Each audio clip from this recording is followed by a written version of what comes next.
శ్రీ గురు చరిత్ర అధ్యాయం 28. శ్రీ గణేశాయ నమ, శ్రీ సరస్వతి నమ, శ్రీ గురుభ్యో నమ. అటుపై జరిగిన వృత్తాంతం సిద్ధయోగి ఇలా చెప్పారు. శ్రీగురుడు ఆ చండాలునితో, నాయన, ఏ పాపాల వలన ఎలాంటి అధోగతి కలుగుతుందో చెబుతాము విను. ఆచారం పాటించని విప్రుడు ఈయన జాతిలో జన్మిస్తాడు. తల్లిదండ్రులను, గురువులను, కుల స్త్రీని, కుల దేవతలను, సత్యమును, అహింసను విడిచిన వారు, కన్యాశుల్కం తీసుకునేవారు, అనాచారులతో సాంగత్యం చేసేవారు, తల్లిదండ్రులను, బిడ్డలను, ఆవులను, దూడలను విడదీసిన వారు, భగవంతునికి అర్పించకుండా ఆహారం తీసుకునేవారు, అతిథులను సేవించని వారు, సద్బ్రాహ్మణులను దూషించి అయోగ్యులను గౌరవించేవారు, ఇతరుల భూమిని అపహరించిన వారు, తమ గురువులను, యజమానులను ద్వేషించేవారు, నమ్మక ద్రోహం చేసిన వారు, గంగాది తీర్థాలను నిందించేవారు, శ్రాద్ధాది కర్మలు చేయనివారు, శాస్త్రం తెలియకుండానే వైద్యం చేసేవారు, శుద్ధమైన వేద మార్గం విడిచి మంత్ర ప్రయోగం చేసేవారు, గురువంటే మానవుడేనని చెప్పి వారి తప్పులెంచేవారు, గురు నింద విని సంతోషించేవారు, శివకేశవులు వేరన్న భేద బుద్ధితో దేవతలను నిందించేవారు, స్వధర్మం విడిచి పరధర్మం చేయబట్టేవారు, అర్హత లేని వారి నుండి మంత్రోపదేశం పొందినవారు, వీరికి చండాల జన్మ వస్తుంది. గురువును, కుటుంబాన్ని విడిచిన వారికి ఘోరమైన వ్యాధులు వస్తాయి. ఇతరుల రహస్యాలను, పాపాలను బయటపెట్టి చాటిన వారికి జన్మాంతరంలో గుండె జబ్బు వస్తుంది. గర్భాశ్రమం చేయించుకున్న స్త్రీ మరు జన్మలో గొడ్రాలవుతుంది. లేకుంటే ఆమెకు పుట్టిన బిడ్డలందరూ చనిపోతూ ఉంటారు. ధర్మశాస్త్రం, పురాణం వినని వారికి గుడ్డితనము, చెవుడు వస్తాయి. పతితులతో స్నేహం చేసిన స్త్రీ గాడిదగాను, బ్రహ్మహత్య వలన క్షయరోగము, ధర్మ విరుద్ధమైన రతి వలన కుష్ఠరోగము, నమ్మక ద్రోహం వలన అన్నద్వేషము, అజీర్ణము కలుగుతాయి. ఇతరుల సేవకుల మనసులను విరచి వారి చేత తమ సేవ చేయించుకునే వారికి చెరసాల ప్రాప్తిస్తుంది. పుణ్యకర్మలను నిరసించేవారు, వారి మాటలు నమ్మిన వారు, ప్రజాహితకరములైన చెరువులు, బావులు, తోటలు, మార్గాలు, యజ్ఞాలను ధ్వంసం చేసేవారు, ఏకాదశి మొదలైన వ్రతాలలో పగలు భుజించేవారు, దానమిచ్చి దానిని తిరిగి స్వీకరించేవారు, ఇచ్చిన మాట తప్పేవారు, పరధర్మమును అనుష్ఠించేవారు, తమ పుణ్యాలు ఇతరుల పాపాలు ఏకరువు పెట్టేవారు, దాంభికుడు, దుస్సంగుడు, యంత్ర మంత్రాలతో ఇతరులను చంపేవారు, కర్మభ్రష్టులు, ఇతరులకు సంతాపం కలిగించేవారు, మరణించాక యమలోకంలో సూక్ష్మ శరీరంతో శిక్షలను అనుభవించి తర్వాత చండాల యోనులలో జన్మిస్తారు. నామధారకుడు, స్వామి, నాకొక సందేహం ఉన్నది, కానీ కథకు అంతరాయమని అడగడానికి సందేహిస్తున్నాను అన్నాడు. సిద్ధుడు, నీవు అడగడం వలన కలిగే అంతరాయం కంటే మనసులోని సందేహం వలన నీ శ్రద్ధ చలించే ప్రమాదమే ఎక్కువ, కనుక సందేహ నివృత్తి చేసుకోవడమే శ్రేష్టం అన్నారు. అప్పుడు సామధారకుడు, స్వామి, మరణం తర్వాత పూర్వకర్మ ఫలాన్ని యమలోకంలో ఒకసారి అనుభవించాక మరో జన్మలో చండాల యోనిలో జన్మించి మరొకసారి అనుభవించడం సమంజసమా అన్నాడు. అందుకు సిద్ధుడు ఇలా వివరించాడు. భౌతిక దేహము ఒక పరిమితిలోని కష్ట సుఖాలను మాత్రమే అనుభవించగలదు. అందుకే దానిని మరణావధి శరీరము లేక పతనావధి శరీరము అంటారు. దీనితో అనుభవించవీలు లేని అపారమైన కర్మఫలాన్ని పరలోకంలో సూక్ష్మమైన యాతనా శరీరంతో జీవుడు అనుభవిస్తాడు.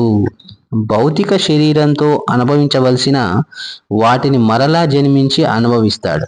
నామధారకుడు, ఏ పాపాల వలన ఏ జన్మలు వస్తాయో ఉదహరించండి అంటే సిద్ధుడు ఈ విధంగా చెప్తారు.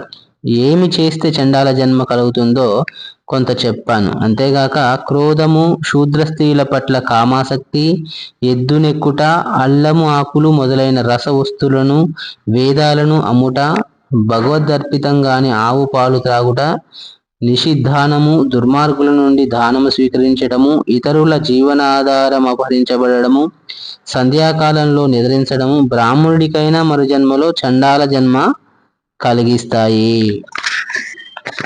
యమలోకంలో అనుభవించే శిక్షలు 8,40,00,000. వీటిలో ప్రధానమైనవి 21.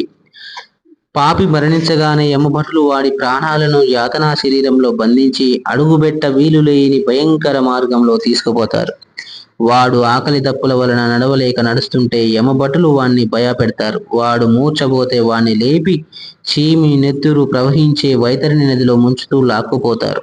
ఇలా యమలోకంలో శిక్షలు అనుభవించాక వాడు భూమిపై జన్మిస్తాడు, లేక వాసనా బలం వలన భూతంగానో ప్రేతంగానో ఉండి శిక్షను అనుభవిస్తాడు. గురుద్రోహి విప్రులను పరాభవించిన వాడు బ్రహ్మ రాక్షసులు అవుతారు. హీనులను సేవిస్తే గాడిదగాను, అతిథిని విడిచి భోజిస్తే కోడిగాను, ద్రవ్యాపహారి ఒంటెగాను, ఫలపత్రాదులు దొంగిలిస్తే కోతిగాను, తేనె దొంగిలిస్తే పక్షిగాను, మాంసం అపహరిస్తే గద్దగాను, అన్నం అపహరిస్తే మిడతగాను, జలం అపహరిస్తే చాతక పక్షిగాను, ధాన్యం అపహరిస్తే మిడతగాను, విషం అపహరిస్తే తేలుగాను జన్మిస్తారు. స్వర్ణాపహారి క్రిమి కీటకాదులుగాను పక్షిగాను పుడతాడు. గడ్డి దొంగిలిస్తే పశువుగాను, మంత్రరహితంగా పూజిస్తే కాకిగాను, మిత్రద్రోహి గ్రద్దగాను జన్మిస్తారు. బ్రహ్మాంతకుడు క్షయరోగిగాను, గ్రంథచోరుడు గుడ్డిగాను, గణార్ధచోరుడు గండరోగిగాను, పరద్రవ్యాపహారి సంతానహీనుడుగాను, వస్త్రచోరుడు చర్మరోగిగాను అవుతారు. అసత్యం ఆడేవాడు, ఆహారం దొంగిలించేవాడు గుల్మ రోగులు అవుతారు. నూనె అపహరిస్తే సుఖరోగము, విశ్వాసఘాతకునికి వాంతులు, దైవధనం అపహరిస్తే పాండురోగం వస్తాయి. రోగాలన్నీ పాప ఫలితాలే. పరస్త్రీ గమనం వలన 100 జన్మలు కుక్కగా పుడతాడు. పరస్త్రీ భగదర్శనం వలన గుడ్డితనము, బంధు భార్య గమనం వలన గాడిదే పాము జన్మలు, పరస్త్రీ ఆలింగనం వలన గుండెపోటు కలుగుతాయి. నామధారకుడు శ్రద్ధగా విని, స్వామి, ఇది వరకు తెలుసో తెలియకో పాపం చేస్తే దానిని పోగొట్టుకునే ఉపాయమే లేదా అన్నాడు. అందుకు సిద్ధుడు, త్రివిక్రమ భారతికి కూడా ఈ సందేహమే కలిగింది. ఆయన అడిగితే శ్రీగురుడు ఇలా చెప్పారు, నాయన, నిజమైన పశ్చాత్తాపమే అందుకు మొదటి మెట్టు. అటు తర్వాత వెనుక తాను ఆ చేసిన పాపానికి ప్రాయశ్చిత్తం చేసుకొని తప్పును సభలో ఒప్పుకొని సభ విధించిన శిక్షను అనుభవించాలి. తగిన క్రచ్చాది వ్రతాలాచరిస్తే పాపం నశిస్తుంది. అలా చేయడానికి తగిన శక్తి లేకుంటే గోదానం వలన గాని, లేక గోవు యొక్క వెలను దానం చేయడం వలన గాని పాపం పోతుంది. 10 స్నానాలు, 200 ప్రాణాయామాలు, సువర్ణ దానాల వలన కొంత పాపం నశిస్తుంది.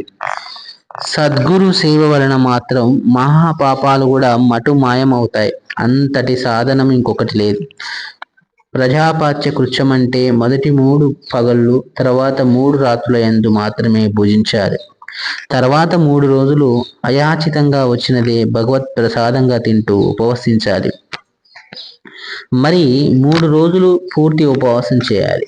10,000 గాయత్రి జపం, అందులో 10వ వంతు గాయత్రి హోమం చేసి 12 మంది బ్రాహ్మణులకు భోజనం పెట్టి గోదానం గాని, లేక గురిగింజ ఎత్తు బంగారం గాని దానం ఇవ్వాలి.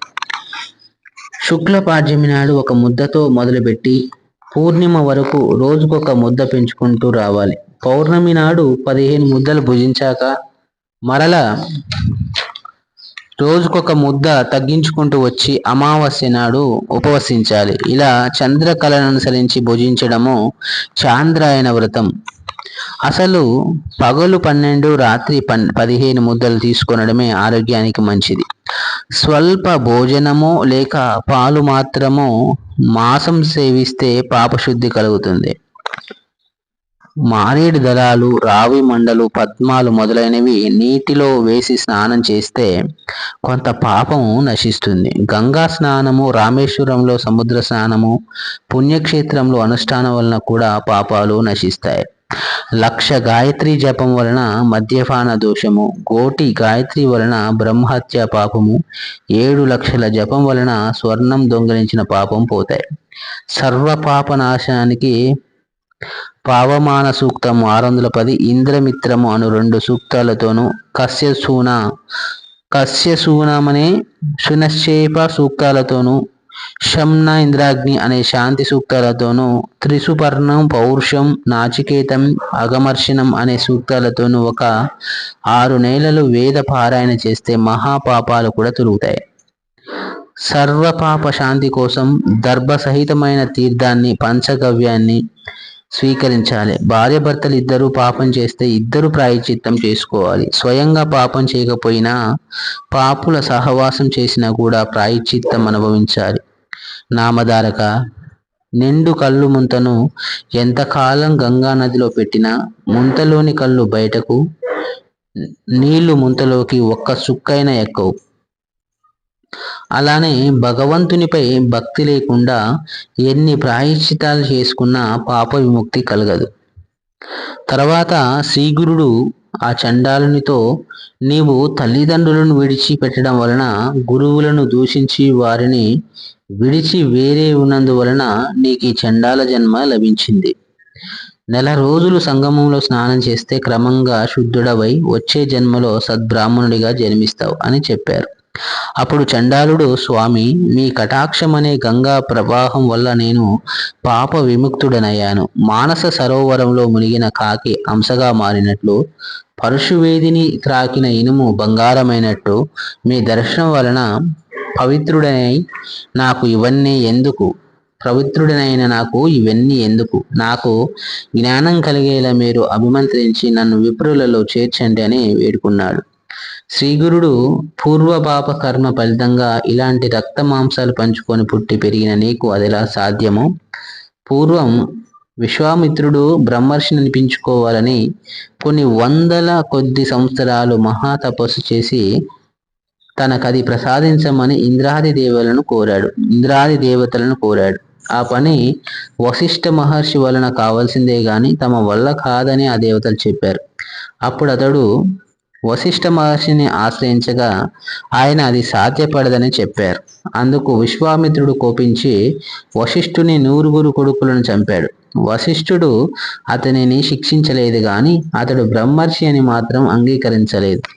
విశ్వామిత్రుడు క్రోధంతో ఒక పెద్ద బండనెత్తి వశిష్ఠ మహర్షి పైన వేయాలనుకున్నాడు. కానీ తిరిగి ఆలోచించుకొని, వశిష్ఠుడు మరణిస్తే నేను బ్రహ్మర్షినని అంగీకరించగలవారెవరు? దేవర్షులందరూ ఆయనను అనుసరించేవారే గదా. ఈయనను చంపడం వలన నాకు లేనిపోని బ్రహ్మహత్యా పాతకం కూడా చుట్టుకుంటుంది అని తలచి పశ్చాత్తాపంతో ఆయన పాదాల మీద పడ్డాడు. అప్పుడు ఆ బ్రహ్మర్షి, నాయన, ముందు నీవు సూర్యకిరణాలతో నీ శరీరాన్ని తప్పింపజేసుకొని కొత్త శరీరం చూపు అన్నాడు. విశ్వామిత్రుడు అంగీకరించి సూర్యకిరణాల వలన తన దేహం మాడిపోయి కొత్త దేహం వచ్చే వరకు తపస్సు చేసి తిరిగి వచ్చాడు. అప్పుడు అతడు బ్రహ్మర్షి అయ్యాడని వశిష్ఠుడు అంగీకరించాడు. అలాంటిది ఏమీ చేయకుండానే నీకదెలా సాధ్యం? పూర్వం నీవు చేసిన పాపానికి పశ్చాత్తాపం చెంది నేను చెప్పినట్లు చేస్తే ముందు జన్మలో నీవు సద్బ్రాహ్మణుడవుతావు, వెళ్ళు అన్నారు. కానీ పేదవానికి పెన్నిది దొరికినా, మృత్యుముఖంలో ఉన్నవాడికి అమృతం దొరికినా, ఆకలిగొన్న పశువుకు గడ్డి దొరికినా వాటిని విడవలేనట్లు పూర్వజన్మ స్మృతి పొందిన ఆ చండాలుడు స్వామి మాటలకు అంగీకరించక మాలపల్లెకు వెళ్లకుండా అక్కడే కూర్చున్నాడు. కొంతసేపటికి అతని భార్య బిడ్డలు వచ్చి అతనిని ఇంటికి రమ్మని పిలిచారు. అతడు, నేనిప్పుడు సద్బ్రాహ్మణుడను, నన్ను తాకవద్దు, దూరంగా పొండి అన్నాడు. ఆమె ఆశ్చర్యపోయి, ఏమయ్యా, నీకేమన్నా పిచ్చి పట్టిందా అనగానే అతడు ఆమెను కొట్టబోయాడు. ఆమె భయపడి ఏడుస్తూ శ్రీగురునికి నమస్కరించి, బాబు, ఇతడు నాపై ఎప్పుడూ ఎంతో ప్రీతిగా ఉండేవాడు. ఇతడికి మతి చలించింది. నన్ను ఇప్పుడు ఎక్కడికి వెళ్ళమంటాడో చెప్పమనండి. నేనింకా ఈ బిడ్డలను ఎలా పోషించేది స్వామి? మీరే ఈయనకు బుద్ధి మార్చాలి, లేకుంటే నేను ఇక్కడే ఉరివేసుకుంటాను అని గోల పెట్టింది. శ్రీగురుడు నవ్వుతూ అతని కేసి చూస్తూ, నాయనా, ఇకనైనా నా మాట విని ఇంటికెళ్ళు. భార్య పిల్లలను ఏడిపిస్తే నీకిక సద్గతి లభిస్తుందా? సంసారిక సుఖం అనుభవిస్తూనే నీవు జన్మ పరంపర నుండి బయటపడగలవు. లేకుంటే ముందే పెళ్లి చేసుకోకుండా ఉండవలసింది. సూర్యచంద్రుల సాక్షిగా పెళ్లి చేసుకున్న దానిని విడిచిపెడితే నీకు మహాపాపం వస్తుంది అన్నారు. అతడు చేతులు కట్టుకొని, స్వామి, నేను సద్బ్రాహ్మణుడన్న జ్ఞానం కలిగాక అలా చేయడం నాకెలా సాధ్యం అన్నాడు. శ్రీగురుడు నవ్వుకొని, ఇతని వంటి మీద ఉన్న విభూతి తొలగిస్తే గాని ప్రయోజనం లేదు అని తలచారు.